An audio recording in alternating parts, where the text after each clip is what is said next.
Ya, yang dusta adalah iblis. Dia memberikan dusta kepada tubuh Kristus, mendustai supaya terjadi percampuran antara kasih dan murka Allah.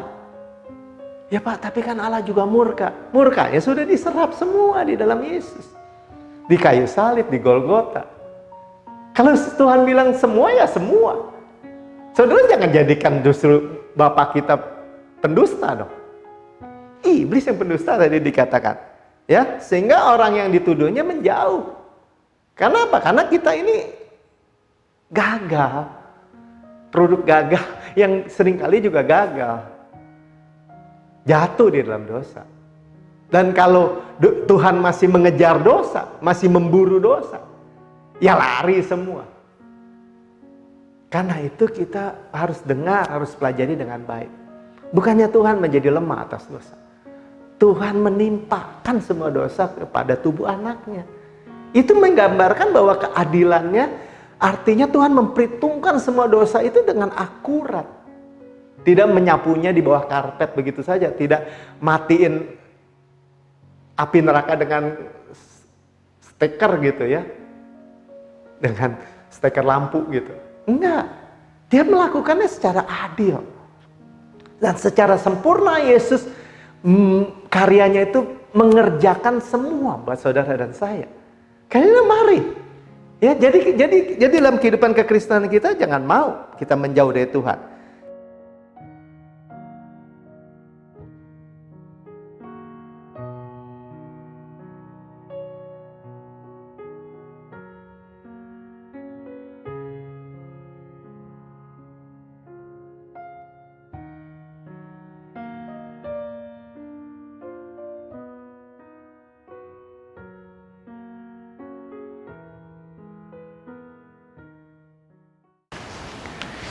Ya, shalom. Jumpa lagi dengan saya, Pendeta Melkisedek Tanok, dalam tayangan kita ini adalah ciptaan baru.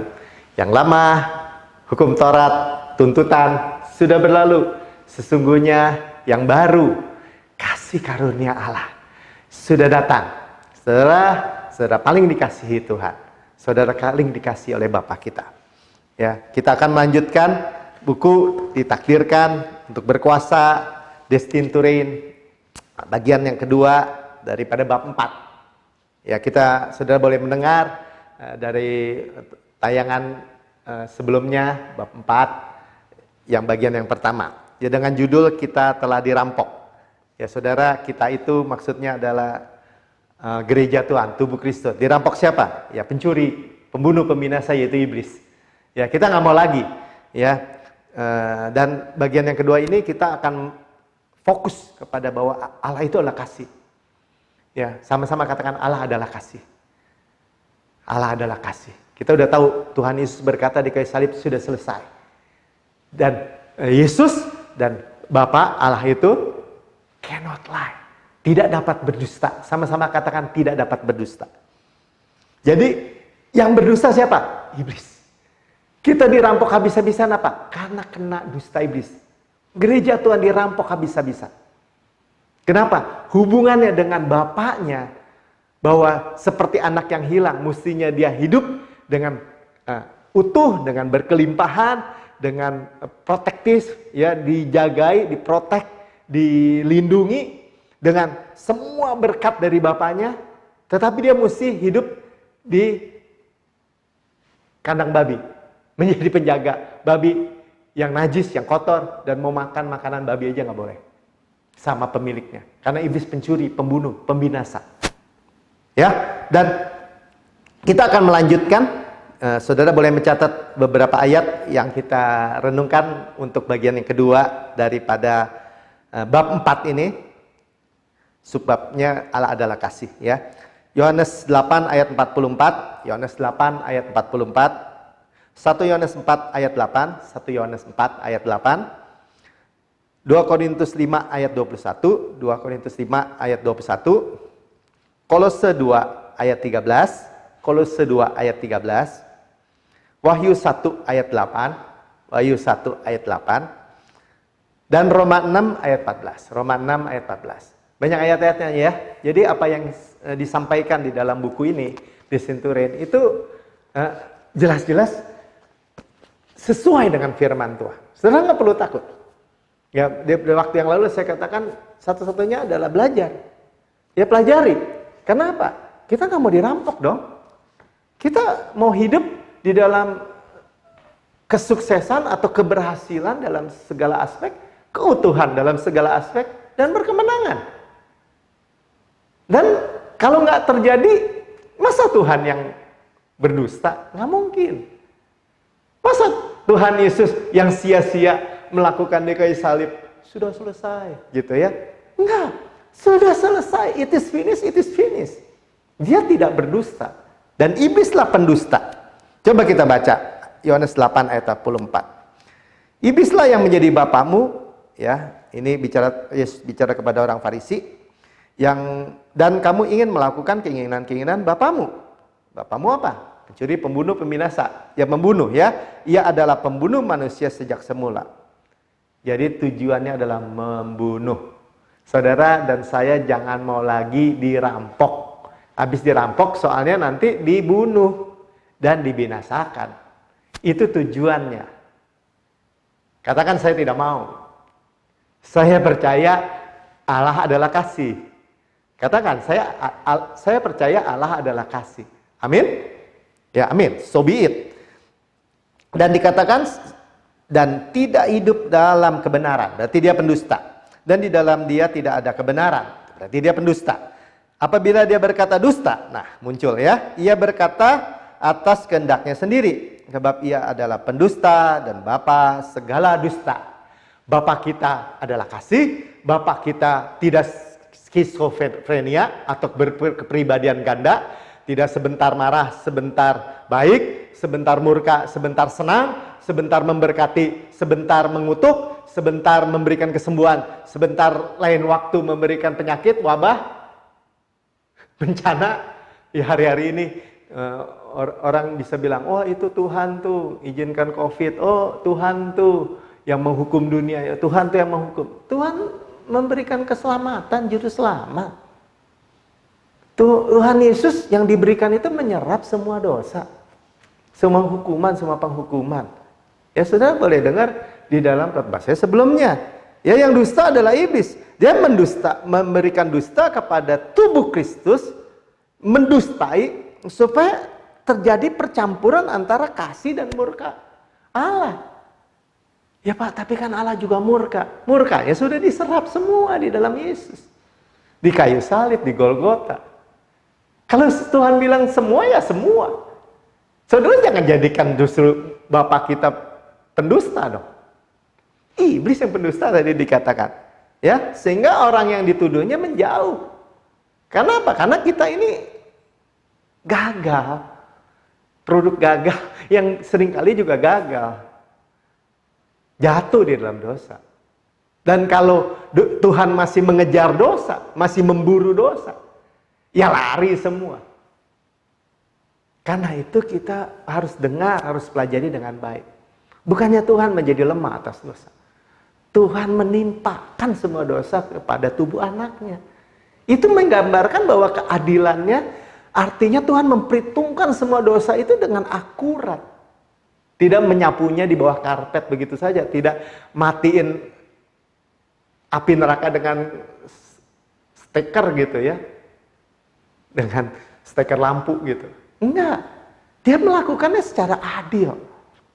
Dan secara sempurna Yesus karyanya itu mengerjakan semua buat saudara dan saya. Kayaknya mari. Ya, jadi dalam kehidupan kekristenan kita jangan mau kita menjauh dari Tuhan. Ya bukan mengasihi, bahkan dibilang dia bukan mengasihi. Kasihan deh saya mengasihi kamu Melki, bukan. Dia itu adalah kasih. Sama-sama katakan Allah adalah kasih. Baca ya. 1 Yohanes 4 ayat 8. Barang siapa tidak mengasihi, ia tidak mengenal Allah. Jangan takut, suplainya dari Allah nih ya. Sebab Allah adalah kasih. God is love. Sekarang tuh. Bukan was, bukan nanti. Is. Selama-lamanya. Dan ia tidak dapat berdusta. Sama-sama katakan, Allah adalah kasih. Allah saya adalah kasih. Bapa saya adalah kasih. Dia tidak dapat berdusta. Itu nature-nya. Itu kebenarannya. Kalau iblis bilang, oh nggak bisa, Tuhan juga murka, Tuhan juga marah, bisa marah sama kamu. Iblis adalah pendusta, Bapa segala dusta, selesai. Ya, jadi kita selalu memiliki good opinion of God. Saudara harus ingat ya, pendapat yang baik tentang Allah selalu, dia selalu tangannya terbuka untuk memeluk kita, mencium kita, memberkati kita. Dia selalu bilang, saya paling mengasihi kamu. Ya, kesadaran kita seperti Yohanes. Bahwa bukan kesadaran bahwa Yohanes yang mengasihi Yesus, bukan. Tetapi dia kesadaran adalah Yesus yang mengasihi dia. Dan selalu mengasihi dia. Tangannya selalu terbuka untuk dia.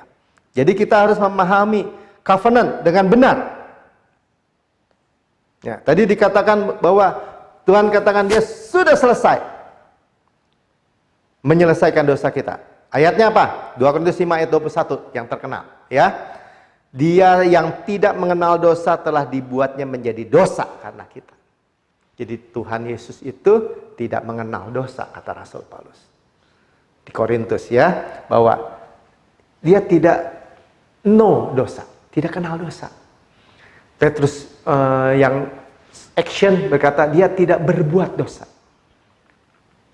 Ya. Yohanes yang dekat dengan di dalam dia tidak ada dosa. Ada ayatnya semua. Telah dijadikan dosa. Tidak kenal dosa, tidak berbuat dosa, tidak ada dosa. Sudah diperiksa oleh bahkan Yudas bilang, oh itu orang benar. Aku telah mengkhianati orang benar. Bahkan Pilatus berkata, tidak ada ketemukan kesalahan dalam diri dia. Herodes juga sama. Imam-imam juga sama. Anak domba yang disembelih buat saudara dan saya itu blameless, tidak bernoda, tidak bercacat, tidak berkerut, sempurna. Telah dijadikan dosa untuk saudara dan saya. Sehingga dengan pengertian itu dosa kita ditimpakan kepada dia dan kebenaran dia dicurahkan, diberikan kepada kita. Sehingga dikatakan firman itu, katakan apa tadi? Di dalam dia kita dibenarkan oleh Allah. So we become the righteousness of God in Christ. Sehingga kita menjadi kebenaran Allah dalam Kristus. Saudara dan saya, apapun dalam kehidupan saudara, secara kontinu saudara datang kepada Bapa yang berkata gini, segala dosa dan pelanggaranmu sudah aku lupa. I remember no more. Ume. Double negatif, aku tidak akan pernah lagi mengingat. Enggak ada. Enak dong Pak bikin dosa. Saudara jangan takut. Ya, nanti kita teruskan ya, bahwa dengan itu dosa itu benar-benar tidak berkuasa dalam hidup kita. Ya. Jadi dosa past, present, future telah diampuni. Saudara harus pastikan itu. Kalau 2 ayat 13 katakan gini, kamu juga meskipun dahulu mati oleh pelanggaranmu. Dulu kita mati. Oleh apa? Oleh dosa pelanggaran kita. Dan oleh karena tidak disunat. Ya karena kita juga non-Jews, tidak disunat. Kita bukan Yahudi maksudnya. Ya, kita non-Jews secara lahiriah. Telah dihidupkan Allah bersama-sama dengan Yesus. Ya, telah dihidupkan bersama-sama dengan Dia, Yesus. Mati bersama Kristus. Sehingga bisa boleh lepas dari suami lama hukum Taurat, bangkit bersama Yesus, sehingga kita menjadi ciptaan baru, dan dia dudukan kita di sebelah kanan Allah Bapa bersama-sama dengan dia. Ini dibangkitkan dengan apa? Dengan dia sesudah dia mengampuni segala pelanggaran kita. Having forgiven you all trespasses. All, sama-sama katakan all. All itu adalah semua, sama-sama katakan semua. Jadi ketika dia bangkit bersama-sama kita, semua dosa kita itu sudah diampuni. Kalau nggak dia nggak bisa bangkit. Itu bukti aja. Jadi ketika saudara berkata, saya masih orang berdosa, saya masih Tuhan masih mengejar dosa saya, sama aja saudara dan saya katakan bahwa Tuhan itu nggak bangkit. Karena kalau masih ada secuil dosa yang belum dibayar oleh Yesus, itu sama aja Tuhan Yesus nggak bisa bangkit. Secuil aja. Nggak ada. Dia bayar overpayment. Ya lebih. Semua. Ya sepanjang masa. Semua juga berarti sepanjang masa. Waktu yang lalu, waktu sekarang, waktu yang masa depan. Selama-lamanya.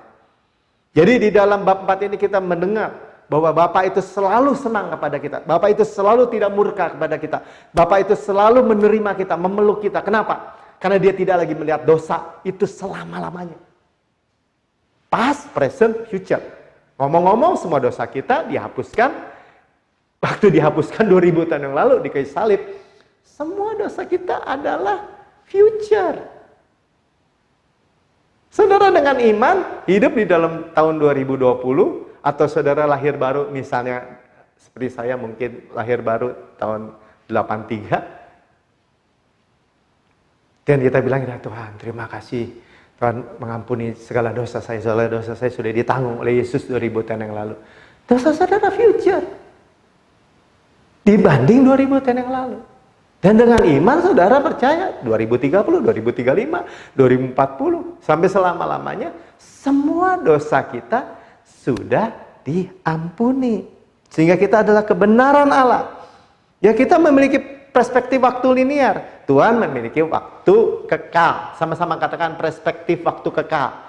Perspektif waktu kekal. Saya buktikan ya Wahyu 1 ayat 8. Aku adalah Alfa dan Omega. Yang awal dan yang akhir. Alfa, kekal masa lalu, dan Omega, kekal masa depan. Firman Tuhan. Yang ada, who is, yang sudah ada, who was, dan yang akan datang, who is to come. Tuhan Yesus, lalu, who was, who is sekarang, who is to come, akan datang. Yang maha kuasa. Dia artinya melampaui waktu dan ruang. Saudara nggak perlu takut ketika saudara percaya bahwa Allah kita selalu senang kepada kita selama-lamanya. Karena dia adalah Allah yang Alfa dan Omega. Who was, who is, and who is to come. Bahasa Wahyu 1 ayat 8 katakan who is dulu. Karena dia selalu sekarang bagi kita. Supaya saudara tahu bahwa dia masa lalu, masa depan, dia maha kuasa. Dia melampaui waktu dan ruang. Kenapa? Karena dia menciptakan. Dia di luar waktu itu. Ya, di dalam buku ini dijelaskan bahwa kita pemandangannya kalau ada arak-arakan kita hanya melihat satu dalam setiap waktu, satu dalam setiap waktu. Tapi Tuhan melihat apa? Dengan mata helikopter, mata tinggi. Ya, dari ujung ke ujung dia sudah lihat. Jadi kita semua nih ingin punya kehidupan yang terhormat. Ya. Untuk mengalahkan dosa kita disuplai. Tadi kan dikatakan, kalau gitu enak dong bikin dosa. Orang pikir enak itu dosa. Saya udah cek, saya umur 57 tahun hari ini. Maksudnya sampai hari ini. Ya. Tapi saya nggak pernah lihat itu dosa yang enak. Dosa itu merusak. Dosa itu merusak hubungan, jelek, buruk, busuk. Menghancurkan manusia, menghancurkan hubungan, menghancurkan kehidupan. Kalau promosinya kelihatan enak, mah itu umum lah ya, namanya juga penipuan. Coba Roma 6 ayat 14. Sebab kamu tidak akan dikuasai lagi oleh dosa. Ya, dosa itu tidak berkuasa lagi. Karena kamu tidak berada di bawah hukum Taurat, tetapi di bawah kasih karunia. Yang pertama kita lihat bahwa dosa itu justru nggak berkuasa kalau kita di bawah kasih karunia. Kan ditipu lagi kalau dibilang di bawah kasih karunia atau kelimpahan kasih karunia enak berbuat dosa. Dosa nggak berkuasa dan itu bersyukur kita. Kita lepas dari semua kecanduan, kebiasaan buruk, kehidupan yang buruk. Ya orang juga selalu bilangin, wah enak Pak, coba berzina, enak kan Pak? Enak. Coba lihat yang misalnya saudara googling ya bintang film di Hollywood yang ganteng, yang keren, yang kaya, yang bisa main perempuan mungkin 3 kali sehari mungkin karena dia punya uang, punya kegantengan, punya ketenaran. Direhab saudara. Direhab, rehabilitasi kecanduan seksual. Terus enak. Enak di mana? Udah direhab, istrinya minta cerai, keluarganya berantakan, anak-anaknya keleleran, dan bunuh diri kemudian. Karena kemudian terikat lagi dengan mabuk-mabukan, dengan narkoba, overdosis, dan sebagainya. Itu kisah yang berulang. Jadi justru kasih karunialah harapan saudara dan saya memiliki obat penawar dari dosa. Apa itu Pak kasih karunia? Kasih karunia itu kemurahan Bapa kita, tadi kebaikan Bapa selalu senang sama kita, yang diberikan kepada kita sekalipun kita tidak layak. Kemurahan yang tidak layak kita terima, tetapi kita menerima. Ya, dan saudara bisa melihat di dalam ribuan praise report, ya. Praise report itu adalah kesaksian daripada orang yang mendengar kasih karunia kabar baik, bahwa Tuhan tidak menghukum dia, Tuhan tidak mengejar dosa dia, justru dibebaskan dari dosa. Saudara cari aja di Google. Praise report daripada Joseph Prince. Di seluruh dunia ribuan, mungkin puluhan ribu. Betapa baiknya Bapak. Itu menghasilkan apa? Menghasilkan siklus kekalahan dan keterikatan dosa itu diputuskan. Luar biasa. Ya, jadi sebagai penutup saya katakan, kembali lagi kita mau mempercayai dusta, bahwa Tuhan marah karena dosa-dosa kita, dan merampas keakraban kita, hubungan kita dengan Allah, atau kita percaya bahwa Tuhan sudah lupa dengan dosa. Tadi kita udah dengar ayatnya, ya. Dan kalau kita sudah tahu perampok sudah mau datang, ya, apakah kita nggak mau berjaga-jaga atau masih mau lagi dikadalin? Dan kita sudah tahu, setiap kali setiap orang berdosa atau siapapun datang kepada Bapa, dia tidak marah. Dia senang kepadaku. Ya, betapa baiknya Allah kita. Dan saya by grace memiliki keteguhan dan integritas untuk hidup di bawah kasih karunia. Ya, saya bukan menyampaikan ini sebagai calo atau memberikan, oh ini berikan aja, sementara saya nggak hidupi. Enggak, saudara. Ya, jika Tuhan masih marah kepada saya atau kepada saudara, dia itu akan melanggar kekudusannya, keadilannya, karena dia sudah timpakan habis, udah tumpahkan habis kepada Yesus di kayu salib. Jadi mutlak, saudara nggak usah takut. Tuhan tidak marah kepada saudara. Tuhan adalah kasih. Mari kita berdoa. Bapak, terima kasih. Kami bersyukur Tuhan sampai sekarang. Kami bersyukur kami boleh mengikuti suatu perjalanan membaca buku Destin to Reign. Ditakdirkan untuk berkuasa bersama Pastor Prince. Untuk kami boleh melihat Tuhan bahwa hidup kami, Tuhan punya tujuan, punya destin Tuhan. Punya takdir bagi kami berkuasa dalam hidup. Kami bersyukur Tuhan, Kau sudah melucuti semua senjata musuh, senjata iblis dengan memakukan di kayu salib surat hutang kami. Dan Tuhan, kami bersyukur, kami juga sudah diajarkan bahwa strategi iblis, yaitu perdebatan, pertentangan tentang kebenaran Allah yang luar biasa ini. Dan Tuhan sudah telanjangi, Tuhan sudah singkapkan bagi kami. Dan kami tidak mau lagi didustai oleh iblis. Bahwa Allah kami sudah dengar bahwa Bapa kami selalu senang kepada kami. Tidak murka lagi. Tidak murka dan senang kepada kami. Tidak murka dan senang kepada kami. Selalu senang kepada kami. Selalu menyambut kami dengan pelukan, dengan ciuman. Dengan berkat bahkan berlimpah-limpah. Dipestakan. Bapa kami bersyukur karena kami tahu Tuhan.